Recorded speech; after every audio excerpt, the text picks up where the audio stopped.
In this module, we will look at the lighting system of the ATR 42-500. We'll start out with exterior lighting. Next, we will look at the interior lighting system of both the cabin and flight deck. Finally, we will look at the emergency lighting system.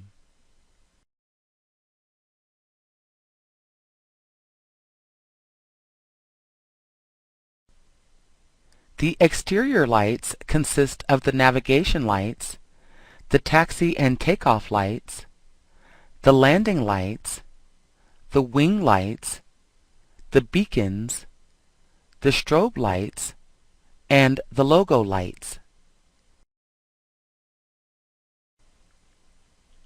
The exterior lights are controlled by the exterior lights panel located on the overhead section of the flight deck. The navigation lights consist of 3 lights. There is 1 light in each wingtip and 1 in the tail cone. The left wingtip navigation has a red lens, and the right wingtip has a green lens. The tail cone navigation light is white. The navigation lights are powered by the DC service bus or DC bus 1. If the DC service bus is not powered, then the navigation lights are powered by DC bus 1. The aircraft has 2 red rotating beacon lights. One beacon is located on top of the vertical stabilizer, and the second one is located near the center of the bottom side of the fuselage. The red beacon lights should be on anytime the aircraft is moving.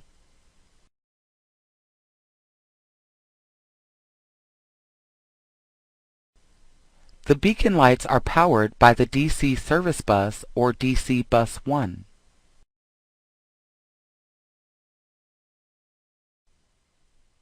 The aircraft has 3 strobe lights. There is a strobe light in each wingtip and 1 in the tail cone. These strobe lights are adjacent to the navigation lights.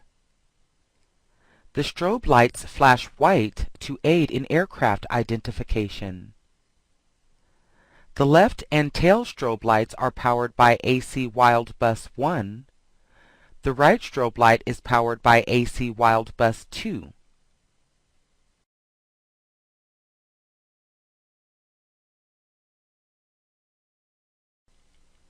Two lights are mounted on the nose gear strut.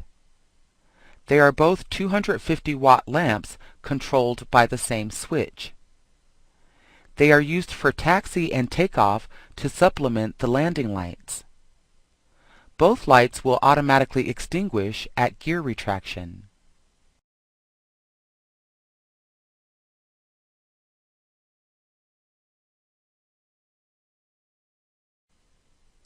The taxi and takeoff lights are powered by AC Wild Bus 2.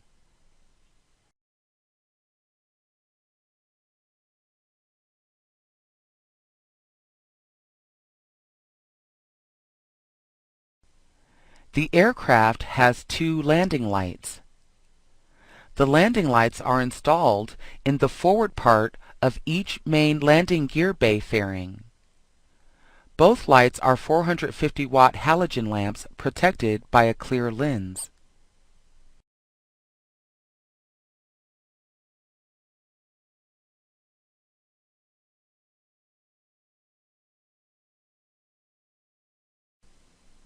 The landing lights are powered by the respective AC Wild Bus.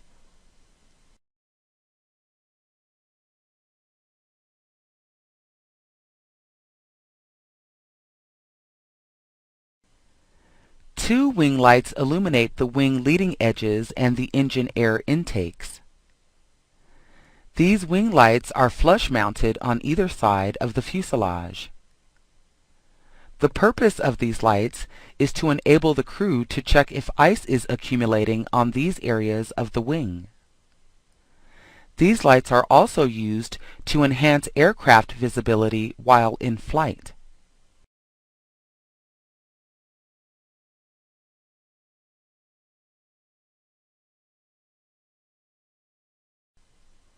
The wing lights are powered by DC bus 2 only.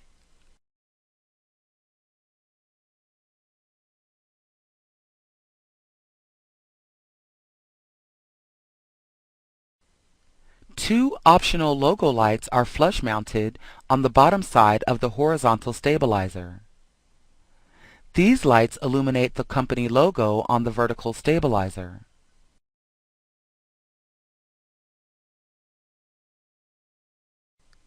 The logo lights are powered by the DC service bus.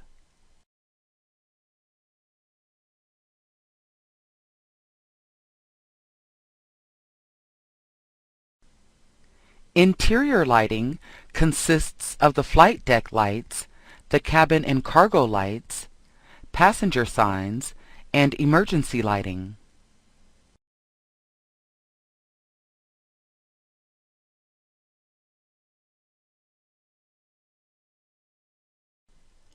Flight deck lighting consists of integral lights for the various panels, spotlights, and floodlights. Storm lights and dome lights also provide flight deck illumination.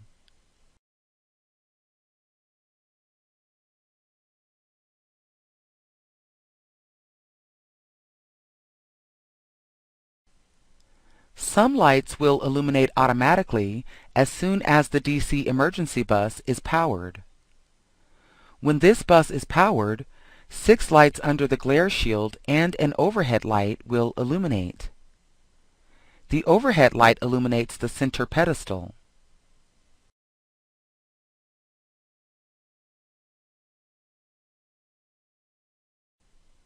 The flight deck lights are controlled by control panels located on the overhead panel, on the flight instruments panel, and the center pedestal.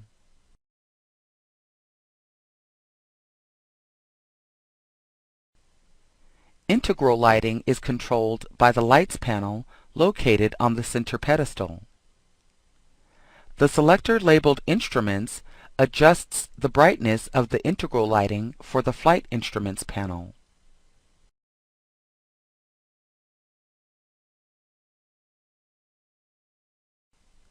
The selector labeled panel controls the integral lighting for the overhead panel, glare shield, and center pedestal, as well as the audio panels and overhead circuit breaker panel.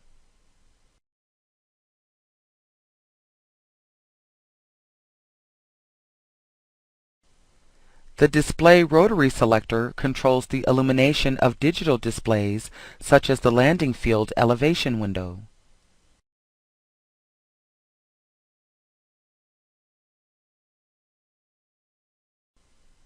The brightness of the annunciator lights on the overhead and center pedestal is adjusted by the annunciator lights toggle switch. This switch also controls the brightness of the flow bars in the push buttons on the overhead panel.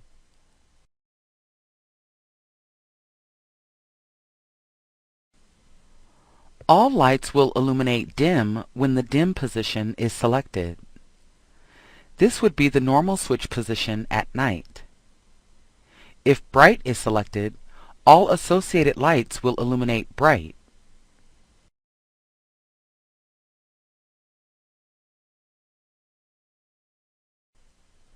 The annunciator lights on the overhead and center pedestal, as well as the flow bars in the push buttons on the overhead panel, can be tested by placing the annunciator light switch to the test position. This will cause all the associated lights and flow bars to illuminate bright.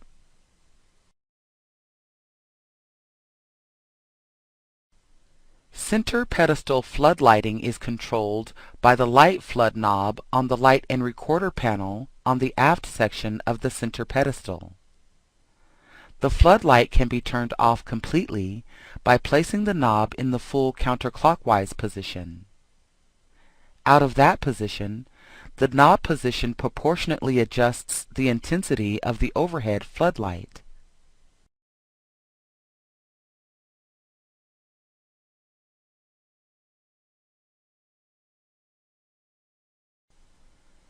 The two side panels are illuminated by lights mounted under the side windows. These lights are controlled by a console light knob. There is one knob for each side. The associated side panel light is extinguished when a knob is in the full counterclockwise position. Out of that position, the knob enables the selection of various levels of intensity.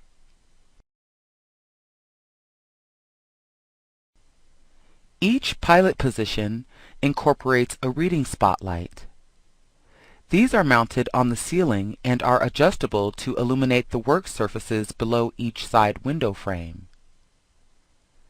They are controlled by an associated reading light knob located on each outboard side of the flight instruments panel. This knob can turn off the associated reading spotlight as well as adjust the intensity of the light.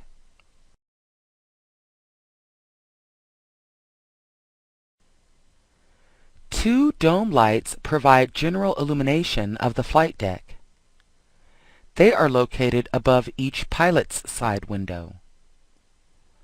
These dome lights can be illuminated bright or dim.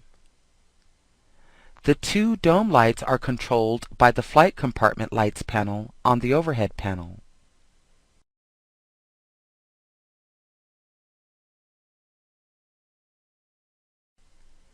The standby compass is illuminated by an integral light that is controlled by the standby compass switch.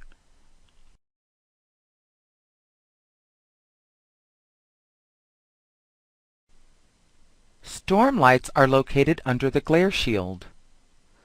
These storm lights consist of 2 fluorescent lights and 6 incandescent lights, and they are controlled by the storm switch. They are used to provide ultra-bright cockpit lighting in the event lightning is encountered.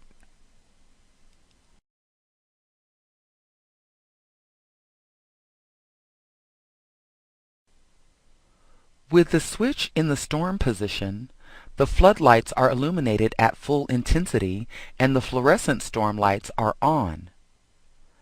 With the switch in the off position, only the floodlights are illuminated. They are powered by DC bus 1.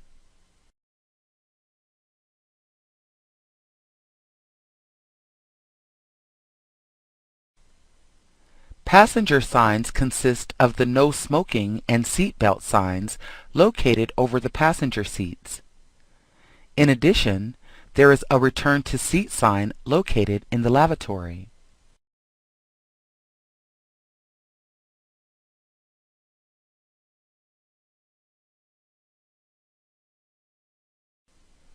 The passenger signs are controlled by the no smoking and seatbelt switches on the signs panel. This panel is located on the overhead panel.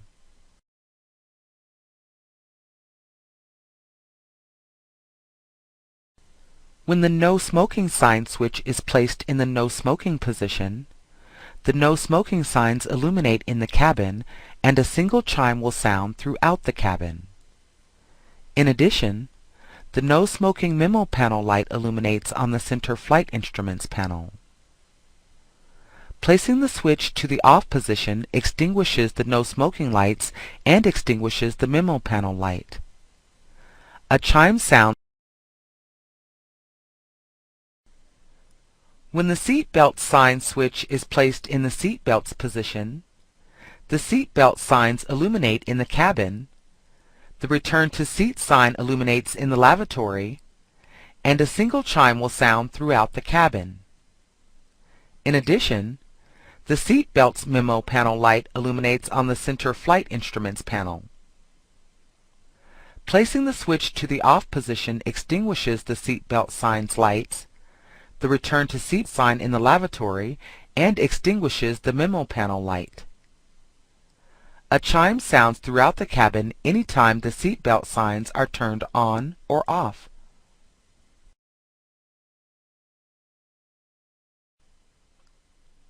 A blue stereo light located above the flight deck door is illuminated to indicate that the flight deck is sterile and access is prohibited.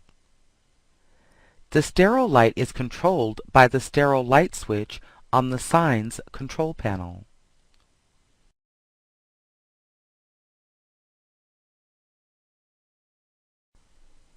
Cabin lighting consists of galley lights, lateral passenger lighting, dome lighting, entrance lighting, rear cargo lighting, and reading lights.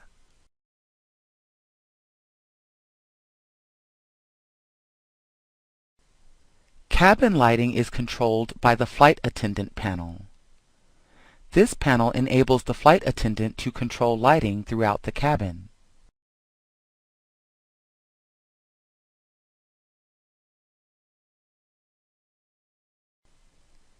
Cabin lighting is powered either by DC Bus 1, DC Bus 2, the DC Service Bus, or one of the DC utility buses. The reading lights are powered by either AC Wild Bus 1 or Bus 2. Therefore, cabin lighting would be unavailable if none of these buses were powered.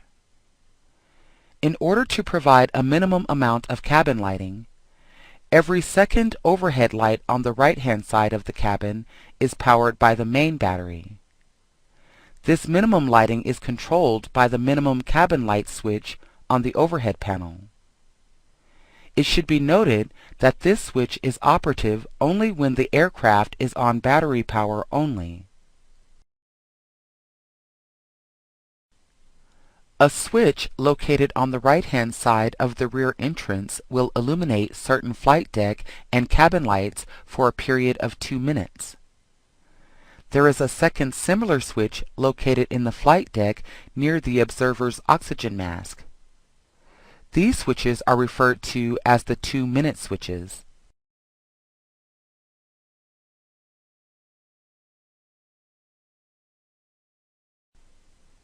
The 2-minute switches will illuminate one bulb in the forward emergency exit light, one bulb in the aft emergency exit light, and a light in the flight deck near the observer's oxygen mask. These lights will illuminate. After 2 minutes, these lights will automatically extinguish.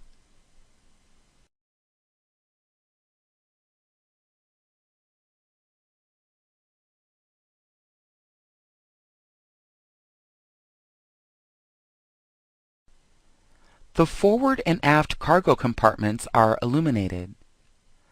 The forward cargo compartment light is controlled by the cargo bay light switch on the cargo operating panel located on the left side of the fuselage just aft of the cargo door.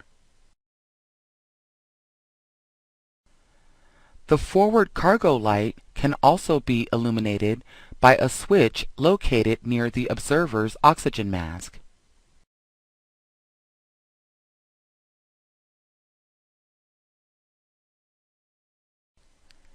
In the event of an electrical power failure, an emergency lighting system provides lighting in the flight deck, the cabin, and the exterior of the aircraft. There are also emergency flashlights in the aircraft.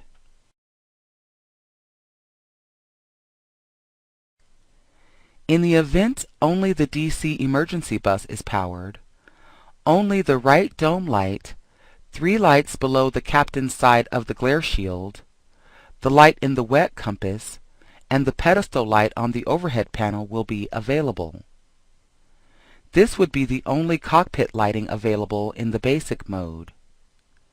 You should note that the dome lights and the wet compass lights will be on only if the associated switch is in the on position.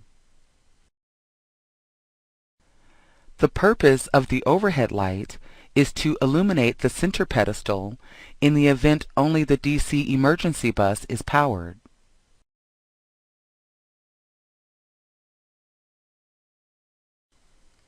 Cabin emergency lights consist of emergency evacuation path markings near the floor of the cabin, exit, ceiling, and exterior emergency lights.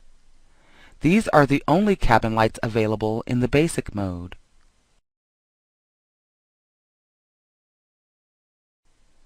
The exterior emergency lights illuminate 5 areas of the exterior of the aircraft.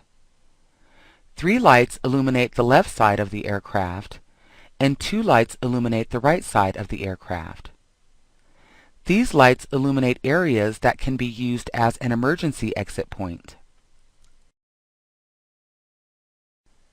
The path markings is a photoluminescent system and does not require electrical power. These lights basically absorb photons and radiates them back when it's dark. These lights are powered by a 6 volts DC system. The system is powered either by the DC emergency bus through a voltage divider or by 6-volt integral batteries. The batteries will provide power to illuminate the emergency lights for a period of 10 minutes.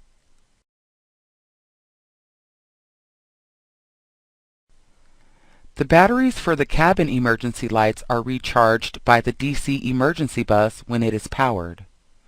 If DC emergency bus voltage drops below 18 volts, the batteries will take over and continue to power their associated lights. The emergency lighting system is armed when the switch is in the arm position. In this position, the emergency lights will illuminate if the DC emergency bus voltage drops below 18 volts or if both generators are lost.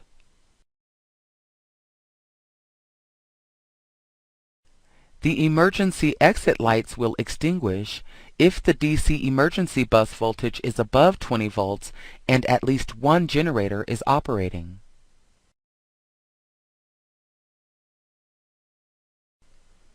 In the disarm position, the emergency lights will be extinguished and the emergency lighting system is deactivated.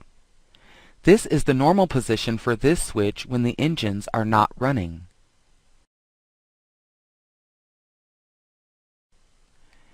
If the emergency exit light switch is in the arm position and the aircraft electrical system is powered by a ground power unit, the emergency exit lights will illuminate.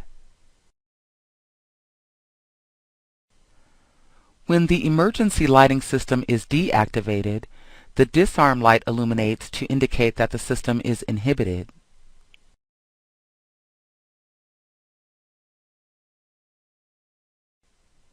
The flight attendant panel has an emergency light switch which can be used to turn on the emergency exit lights.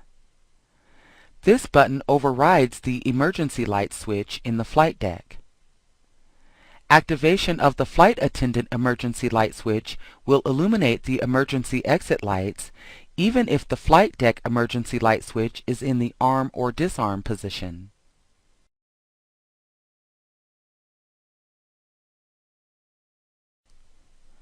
This concludes the lighting